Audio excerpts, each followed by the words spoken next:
বন্ধুরা 25 দিন আগে আমি এই ছোটো পুকুরটা তামাদি করেছিলাম। আজ এই পুকুরটায় চুন দেওয়া হবে। তো সকালবেলা আমি ঘুম থেকে উঠে একটু রোদে বসে আছি। এখানে উজান এসছে ওর যে পোষা কুকুরটা আছে সেই কুকুরটাকে কোলে নিয়ে। এই কুকুরটার নাম হলো লুসি। তারপর একটু বেলা হতে মা বললো পেনগুলো এনে দে। মায়ের হাতে লাগার জন্য বেশ কিছুদিন পেন করেনি, তখন পেন করা আরম্ভ করবে, তাই জন্য আমি গাড়িটাতে করে 2 দিনের মতন পেন নিয়ে একেবারে চলে এলাম।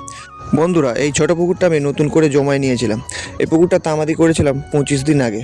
20 দিন পর এই পুকুরটায় চুন দেওয়া উচিত ছিল আমার, কিন্তু যেহেতু শীতকাল একটু রোদের তাপমাত্রা কম, তাই জন্য আমি 25 দিন পরে এই পুকুরটায় চুন দেবো। তো আমি কাল রাতে চুন কিনে নিয়ে চলে এসেছিলাম 3 কেজি। তো চুন নিয়ে আমি এবার জলার উদ্দেশ্যে রওনা দিলাম, পুকুরে কাজে যাব।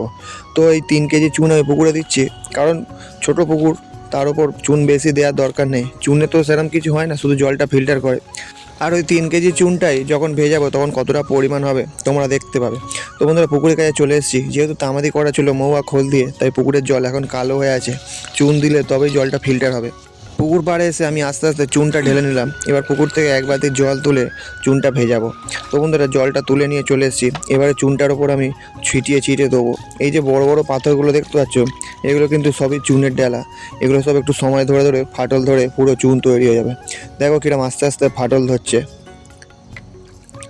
এখানে কিন্তু গরম সমো করে আওয়াজ হচ্ছে। তো বন্ধুরা জল দেওয়ার পরে সমস্ত চুনটাই গুঁড়ো হয়ে গেছে।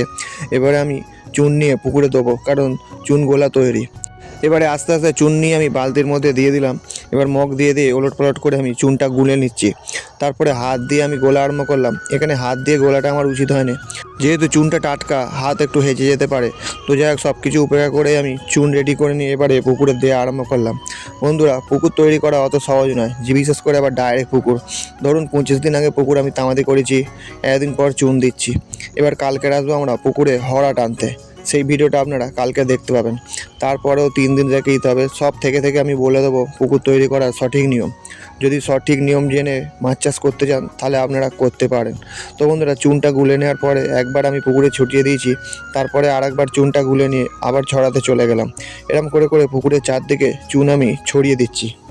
বন্ধুরা এই ভিডিওতে আমি একটা কথা বলতে চাই। আমাকে অনেকে কমেন্টের মাধ্যমে বলছে যে তোমার ফোন নাম্বারটা দাও, তোমার সাথে কথা বলবো। তো বন্ধুরা যাই হোক, সবাইকে উদ্দেশ্য করে বলছি কেউ রাগ করবেন না, যা বলার SMS-এর মাধ্যমে বলবেন। ফোন নাম্বারটা দেওয়া আমার পক্ষে সম্ভব নয়। তো যাই হোক দেখো বন্ধুরা, জলটা কিন্তু অনেকটা সাদা হয়ে গেছে চুন দিয়ে এরমভাবে পুকুরের চারদিকে চুন দিতে হবে, তবে পুকুরটা জলটা ফিল্টার হবে। তো ওদিকে সব দিয়ে এবার আমি এদিকে দিতে এলাম চুন, কেন এই পাড় দিয়ে একবারও চুন এখনও দেওয়া হয়নি। তো এই পাড়ে এসেও আমি চুন দেওয়া আরম্ভ করে দিলাম। এরকম করে করে পুরো পুকুরটাই চুন দেওয়া হয়ে গেছে। বন্ধুরা চুন দেখো নেই আর, একদম বালতিটা পড়ে আছে, আর পুকুরের জলটা কিরকম সাদা হচ্ছে। তো বন্ধুরা আজকের ভিডিও এই পর্যন্তই। আবার দেখা হচ্ছে আগামীকাল পুকুরে হরা টানার ভিডিও নিয়ে আসবো।